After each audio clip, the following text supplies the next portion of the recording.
गेल्या काही दिवसांपासून सुरू असलेल्या संततधार पावसामुळे जुन्नर तालुक्याच्या आदिवासी पट्ट्यात निसर्ग सौंदर्य बहरलेलं बघायला मिळत आहे।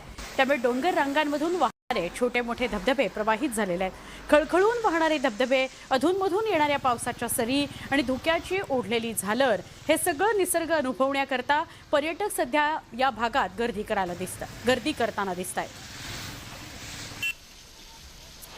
जुन्नर तालुक्याच्या पश्चिम आदिवासी पट्ट्यामध्ये आणि माळशेज घाट परिसरामध्ये सह्याद्रीचा अक्षरशः बहरलाय आणि हिरवाई नटलाय। आपण या ठिकाणी पाहू शकतोय अक्षरशः धुके दाटून आलंय आणि हे सह्याद्री पर्वतरांगांमध्ये छोटे छोटे धबधबे जे आहेत हे धबधबे खळखळून वाहत आहेत आणि या धबधब्यांचा आनंद घेण्यासाठी मोठ्या संख्येने पर्यटक या ठिकाणी येत आहेत। खरं तर यावर्षी पावसाळा उशिरा सुरू झाला, त्यामुळं सह्याद्रीतलं जे वर्षा पर्यटन आहे हे पर्यटनही यावर्षी उशिरा सुरू झालंय आणि आता जो माळशेज घाट परिसरातील सह्याद्री असेल किंवा जुन्नर तालुक्याच्या पश्चिम आदिवासी पट्ट्यातील जो सह्याद्री आहे हा सह्याद्री आता पूर्णपणे बहरलाय, हिरवाईने नटलाय। त्याचबरोबर या भागातील जे छोटे छोटे धबधबे आहेत हे धबधबे या ठिकाणी पूर्णपणे प्रवाहित झालेत आणि ते या संपूर्ण निसर्गाचा आनंद घेण्यासाठी आता पर्यटक जे आहेत ते पर्यटक या ठिकाणी गर्दी करतात। आपल्यासोबत काही पर्यटक आहेत। दादा काय सांगाल, कुठून आलात तुम्ही?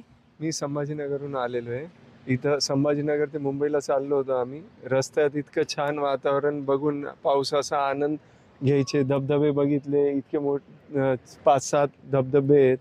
धबधबेचा आनंद घेण्यासाठी लहान लहान वॉटरफॉल आहेत, तिथं पण आम्ही आनंद घेण्यासाठी आम्ही थोडं थांबलो।